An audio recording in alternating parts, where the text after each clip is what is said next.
Bien, confirmen si pueden ver ahí el PDF.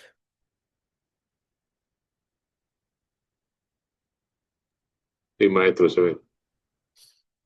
Bien, en el caso de los pórticos, yo le había comentado a ustedes cuando vimos la unidad 2, unidad introductoria, que básicamente era teoría, que teníamos básicamente en esta asignatura dos grandes metodologías para calcular estructuras hiperestáticas. Uno era el método o métodos basados en fuerzas, donde las incógnitas eran las reacciones y fuerzas internas, reacciones y fuerzas internas, y otro basados en desplazamientos, donde las incógnitas eran los desplazamientos. Los métodos basados en fuerzas conviene utilizar cuando tenemos pocas reacciones, pocos grados o pocos grados de hiperestaticidad, que son la cantidad de reacciones o fuerzas internas por encima de las que podemos resolver con las ecuaciones de equilibrio. Entonces, en estructuras sencillas, donde me sobra una o dos reacciones como mucho, conviene utilizar métodos de fuerzas. Pero en estructuras ya más complejas, donde tengo mucho más fuerzas internas y reacciones que me sobran, conviene más un método de desplazamientos. Esto aplica con los pórticos. Bien, un pórtico de un solo nivel, con una geometría típica, digamos que sobre una reacción, pues se puede aplicar el método de la fuerza sin problemas.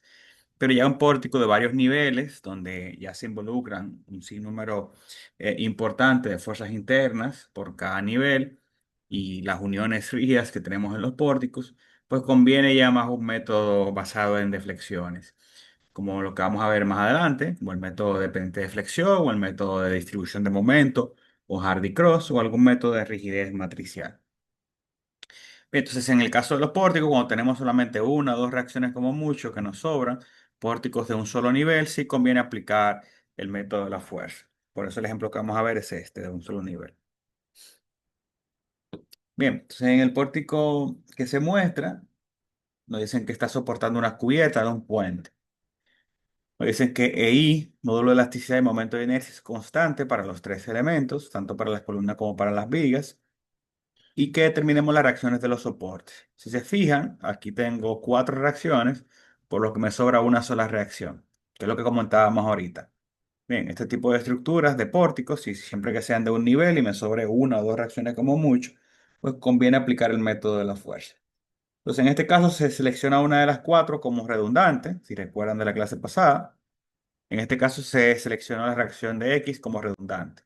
Entonces se conforman dos estructuras, la estructura principal o primaria, donde se elimina esa redundante, y una estructura redundante donde se aplica la fuerza que se está eliminando, la reacción.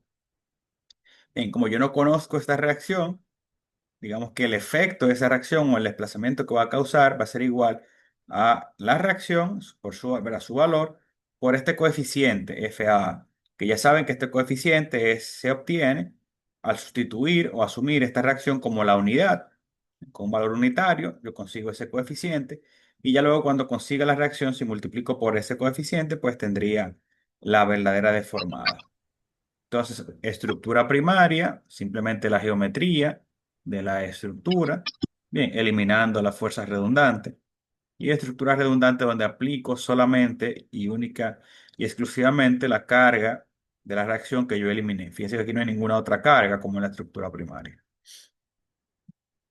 Bien, se plantea la ecuación de compatibilidad de deformaciones. Yo sé que en A, en X, no hay ninguna deformación porque es un apoyo fijo. Pues yo diría que la deformación de A, que es cero, va a ser igual al delta A, que es la deformación de la estructura primaria, más la deformación de la estructura redundante, que es AX por el coeficiente FAA. Bien, ¿qué es lo que tenemos acá? Se calculan por separado delta A y FA y luego se resuelve la ecuación. Bien, entonces aplicamos acá una carga unitaria en la estructura para conseguir los coeficientes. Y luego se resuelven las estructuras. Aquí se puede resolver por el método de trabajo virtual. Si ustedes recuerdan, el método de trabajo virtual consiste en una estructura principal, una estructura real con las cargas, y una estructura virtual donde yo coloco una carga unitaria en el punto donde quiero la deflexión y en la dirección que quiero la deflexión.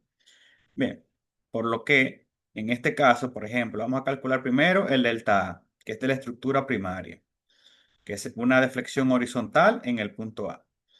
Por lo tanto, esta es mi estructura real y para mi estructura virtual sería una estructura con la misma geometría y una carga unitaria en el punto y en la dirección que quiero la deflexión. En A horizontal. O sea que esa estructura que está acá me sirve como estructura virtual para calcular esto. Bien, para calcular deflexiones por trabajo virtual se plantea con la siguiente integral. La integral de 0 a L se hace por tramos. Momento del estado real, que es este, mayúscula la m, por momento del estado virtual, que sería una m minúscula, dividido entre i. Esto se hace por tramos. Bien, si aquí tengo 3 o 4 tramos, pues la cantidad de tramos necesarios que tenga para poder resolver el problema. Por otro lado, adicional a que se hace por tramos, los tramos deben de coincidir tanto en la estructura real como en la estructura virtual. Como tú integras por tramos, momento real y momento virtual, pues este intervalo del tramo que estás consiguiendo tiene que ser el mismo para la estructura real como para la estructura virtual. Eso lo recuerdan de la unidad 1 cuando la vimos. Entonces, estructura real, tengo aquí 40 kilonewton metro. Bien, está distribuido en 10 metros, pues 40 por 10 serían 400, que está centrada. Las reacciones, ¿verdad? Por simetría serían 200 y 200 acá. Bien, primer momento hacemos un corte aquí para el tramo 1. Bien, como esta carga va en dirección de la longitud, no produce momento, pues el momento 1 sería 0. Segundo momento, hacemos un corte en este tramo de 0 a 5. Bien, aquí tendríamos X. Bien, entonces sería el momento de acá, el interno, sería 200 por X, que sería la distancia que tengo acá. Y para el tramo 3 pues sería, ¿verdad? Acá, cortamos, X sería acá, y me entraría igual la fuerza de 200, pero ahora sería por la distancia que es 5 más X3. Bien, adicionalmente tienen el momento que produce la carga distribuida. Como estoy cortando acá, esa carga distribuida, hay una porción de ella que me queda en mi corte, que es esta.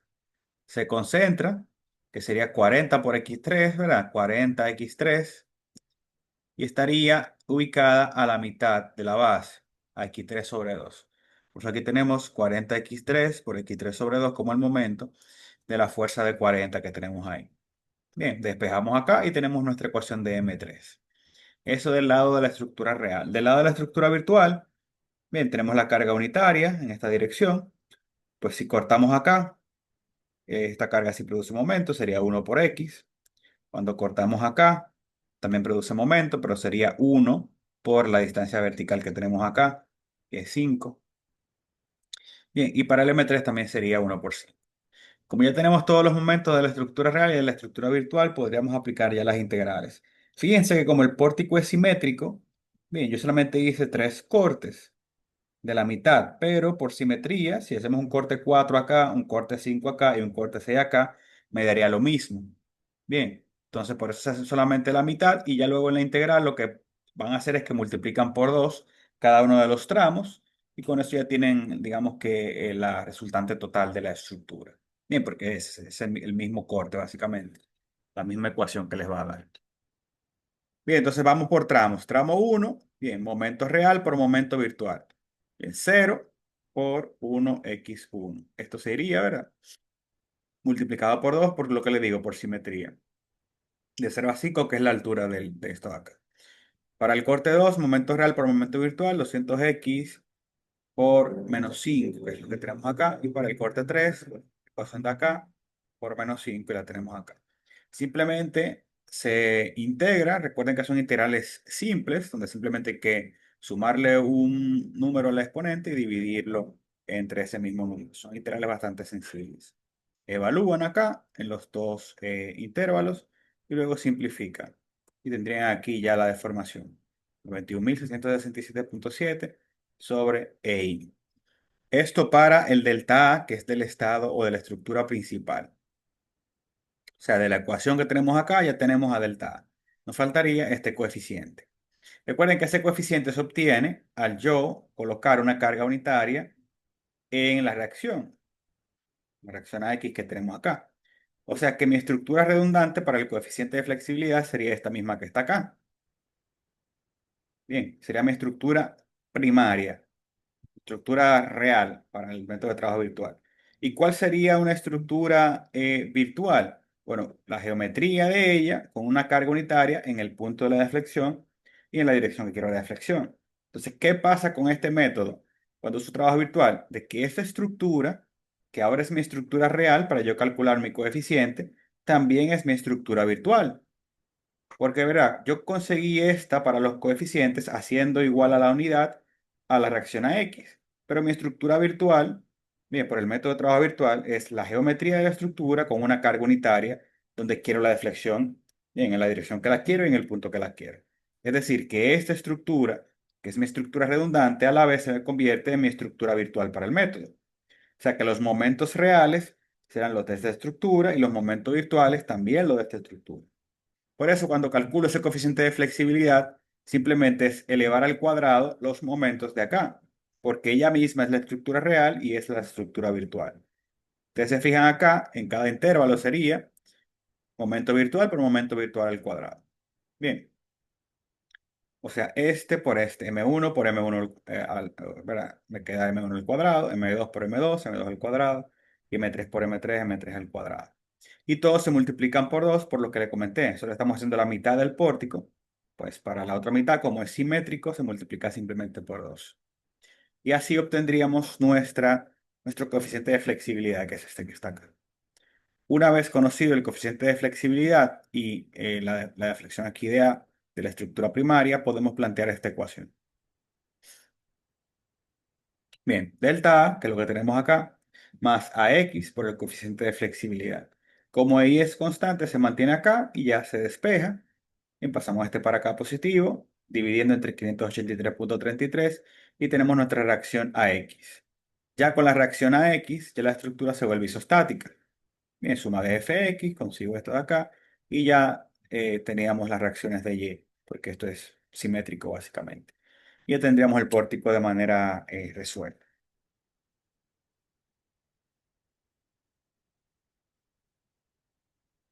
¿Hasta ahí alguna pregunta, alguna duda, alguna consulta, algo que no se entendió? Profesor, tengo una duda. Sí, El punto de referencia en la segunda figura, en la derecha, aquí. del punto de referencia del momento, ajá, ahí me perdí. ¿De dónde se toma el punto del brazo de palanca? Para Depende que, del corte en el que estés. Por ejemplo, ah, vamos a decir que vamos a calcular a M1. Bien, M1 sería para la columna. Yo hago un corte acá, en la columna, ¿verdad? A una distancia x1 del extremo. Coloco mi momento interno según nuestro convenio de signos. Bien, antihorario para ese lado. Entonces acá, cuando dice sumatoria de momentos, sería M1, ¿verdad? Antihorario positivo. Luego tienes este momento de acá, fíjate aquí, la fuerza de 1, que va horizontal por la distancia que sería x1, vertical. Gira también antihorario. Entonces sería más 1 por x1, bien, igual 0. ¿Lo ves ahí? sí, sí, esa es la fuerza unitaria que se agrega, ajá, se entiende. Exactamente. Lo que pasa es que aquí no se está sacando cada uno de los cortes, pero básicamente, si lo sacan los cortes, lo van a ver ahí. Ok, ok, sí que hay que un corte, hay que cambiar de punto de referencia por el momento. Exacto, por ejemplo, para el primer corte ese es x1. Cuando haces el segundo corte, que es en este tramo, tu x2 sería desde el extremo hasta el corte. Y cuando Ok, haces el tercer corte, que sería en este tramo de acá, x3 sería de acá, donde empieza el tercer tramo, hasta el corte. ok.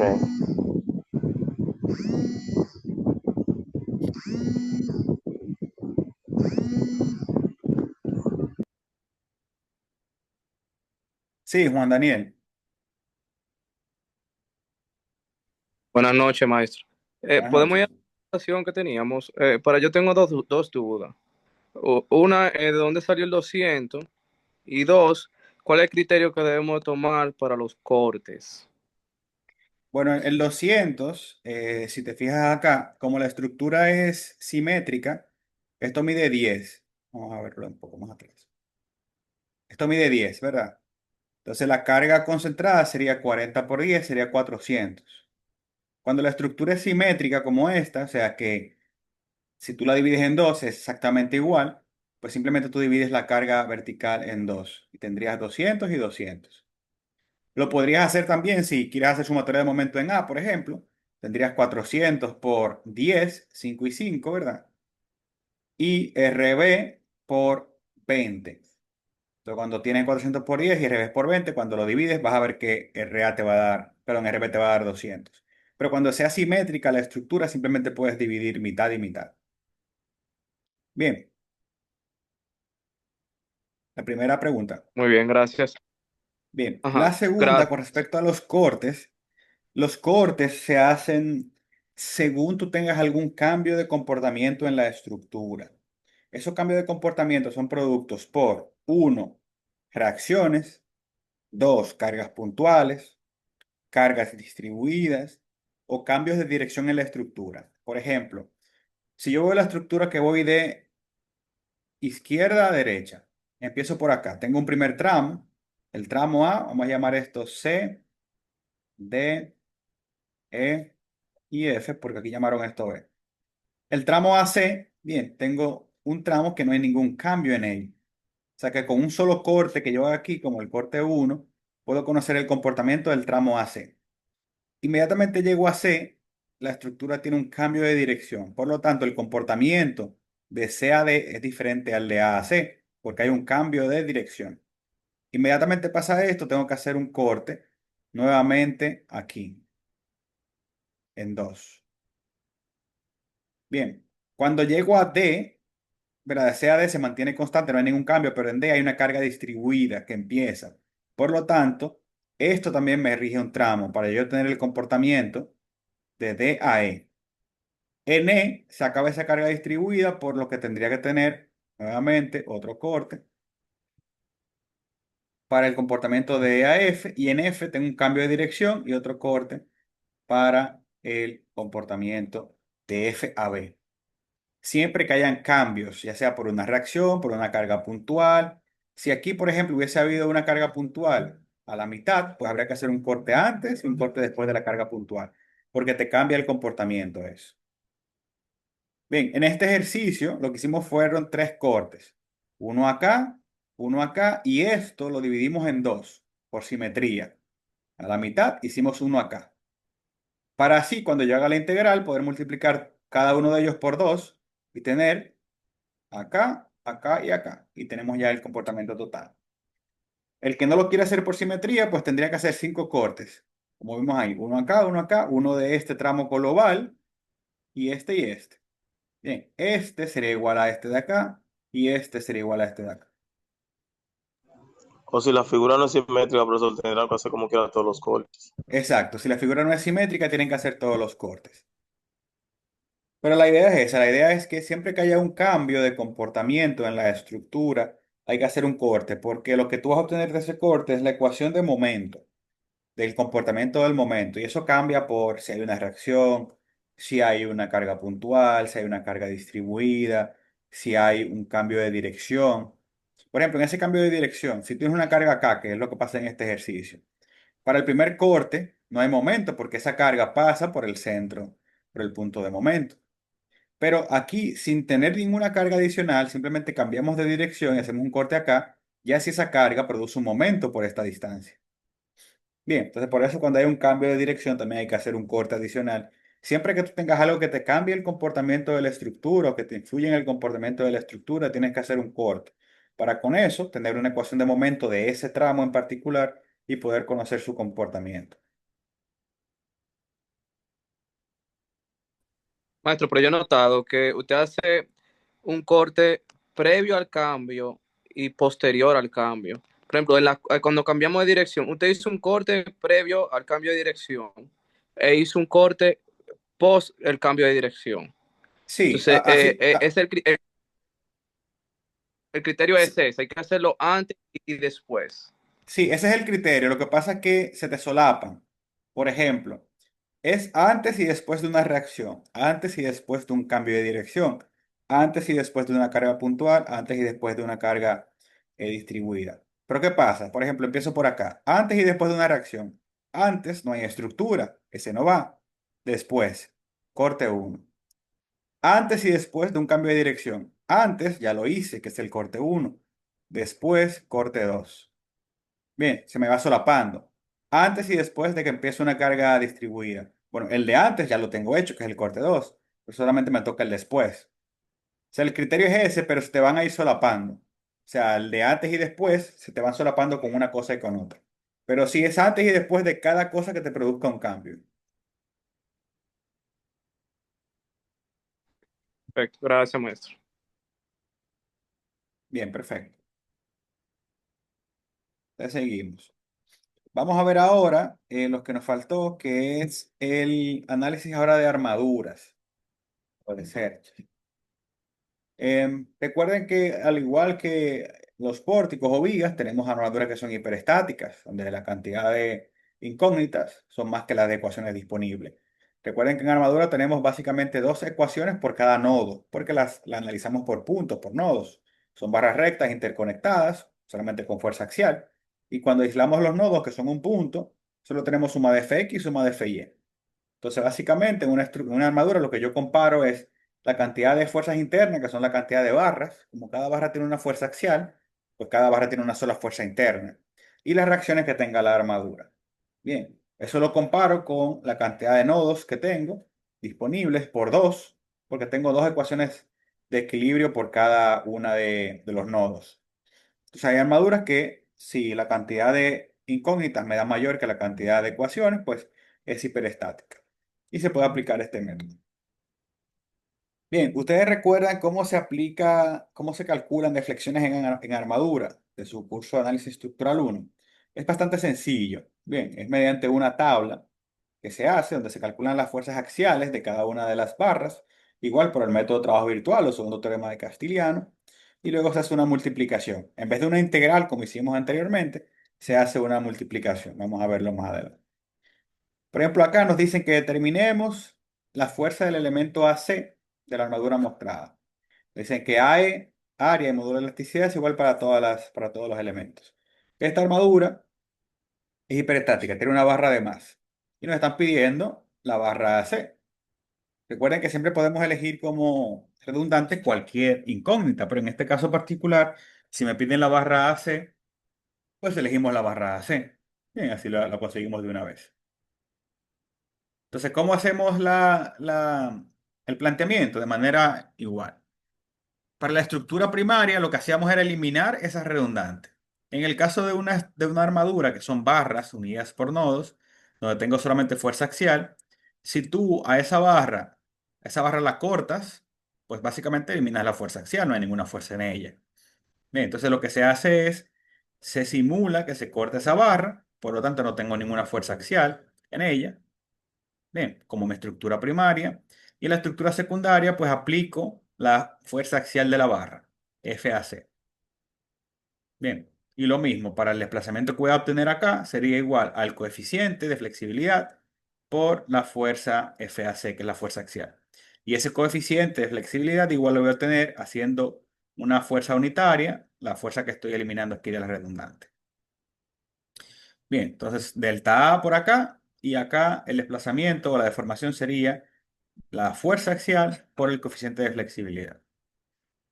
Bien, y se plantea exactamente la misma ecuación de compatibilidad de deformaciones.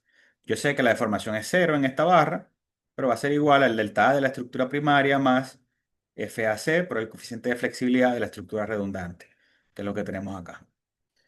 Bien, y se calculan por el método de trabajo virtual o segundo teorema de Castiliano. Aquí lo vamos a hacer por trabajo virtual. Bien, dijimos que la estructura primaria es esta, cortamos la barra, por lo tanto no se produce ninguna fuerza axial en la barra.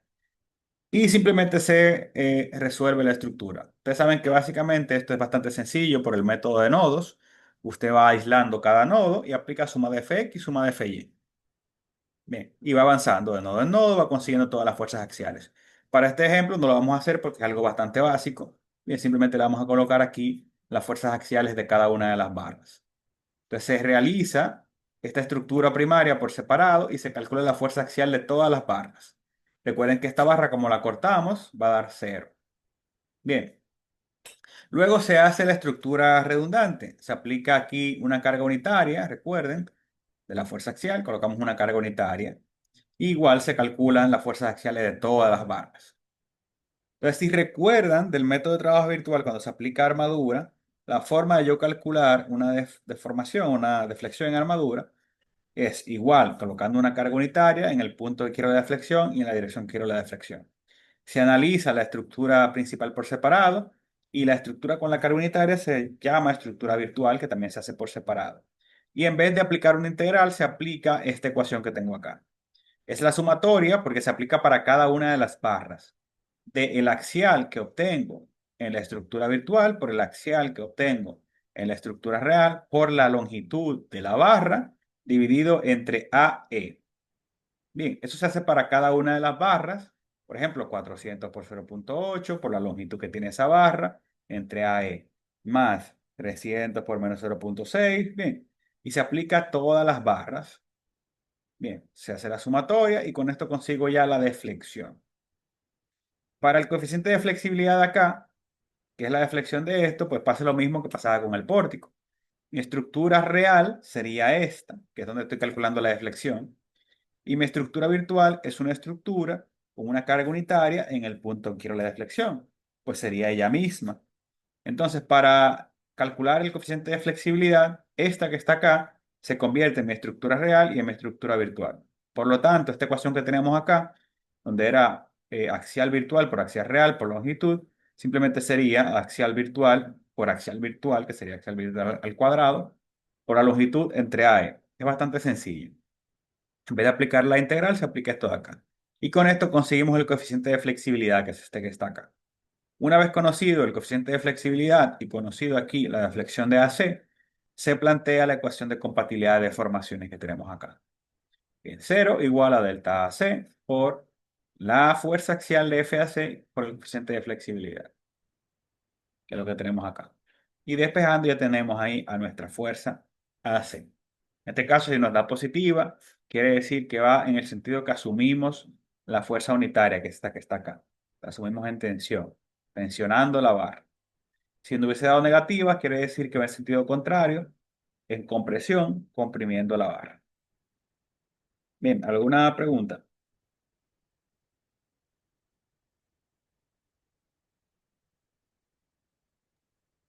De mi parte no, maestro.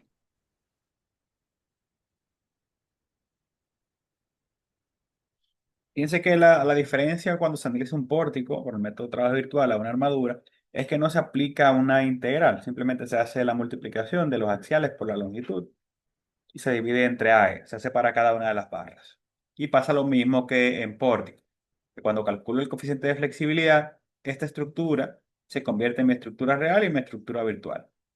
Cuando calculo este, que es de la estructura principal, pues entonces este es mi estado real y este es mi estado virtual.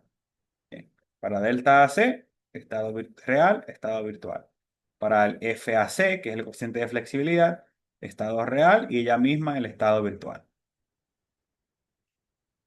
Bien, y aquí cero esa deflexión porque ¿verdad? Es una barra que está acá, no hay forma de que se deforme. Bien, vamos a ver un segundo ejemplo. En el caso de este ejemplo nos dicen que determinemos la fuerza en cada una de las barras y nos dicen que en la barra AC hay un torniquete. Bien, básicamente fíjense que es una especie de aro que amarra esta porción de la barra y esta porción de la barra. Aquí tiene una rosca en la barra inferior. Esto quiere decir que si yo roto esto y lo enrosco más, pues esta barra va a tender a deformarse, a alargarse o a cortarse, depende de cómo usted lo enrosque. Esto de acá. Entonces nos dicen que ese torniquete se usa para acortar el elemento en 0,5 pulgadas. Entonces, fíjense que nos dicen que este torniquete ya como tal, al moverse, acorta el elemento 0,5 pulgadas. Es decir, que antes, por ejemplo, para este ejercicio, yo tenía que la deflexión de AC era igual a 0. Ya aquí me están diciendo que el torniquete me produce una deflexión de 0,5 pulgadas en acortamiento. O sea que no va a ser igual a 0. Bien, nos dicen cada una de las barras tiene un área de 0,2 pulgadas cuadrado y un módulo de elasticidad de 29 por I a la 6 PSI. Bien, estructura real. Estructura primaria, cortamos esta barra. Estructura redundante, aplicamos la carga axial acá, que luego se convierte en una carga unitaria para conseguir el coeficiente de flexibilidad. Bien, Como aquí en la estructura primaria no hay, fíjense que no hay ninguna carga aplicada, no hay ninguna carga aplicada, por lo tanto, cuando yo calcule las fuerzas axiales de esta barra, todas me van a dar cero, porque no hay ninguna carga aplicada a la estructura primaria. O sea que todas las fuerzas axiales de esta estructura primaria son cero porque no hay ninguna carga. Estructura redundante, pues aquí aplico una carga unitaria y calculo todas las barras. Si se fijan, va a ser la misma armadura que esta que tenemos acá. Bien, entonces se calculan todas las fuerzas axiales que tenemos ahí. Como es la misma armadura, nos van a dar estas fuerzas axiales que tenemos acá y para conseguir mi coeficiente de flexibilidad sería el mismo. Para multiplicar estas axiales por ellas mismas al cuadrado, que es lo que tenemos acá, 34,54 entre AE. Bien, 34,54 sobre AE. Y planteamos nuestra ecuación de compatibilidad. La diferencia en que aquí me dicen que se acorta 0,5 pulgadas, por lo tanto, yo tengo que esto ser igual a 0,5. Como no hay ninguna carga, este delta AC es igual a cero y este lo tenemos aquí de la otra parte. Bien, despejamos de acá y conseguimos a FAC, que es lo que tenemos acá. Bien, y ya simplemente con esta ecuación de FAC podemos multiplicar por todos los coeficientes y conseguir la fuerza axial de cada una de las barras.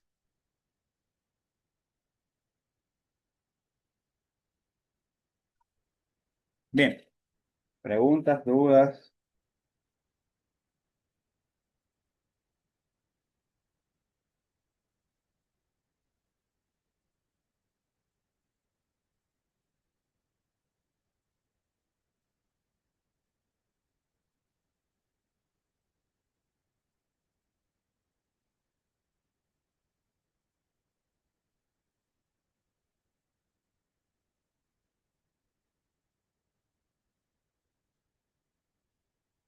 ¿Pregunta, alguna duda? Estamos bien.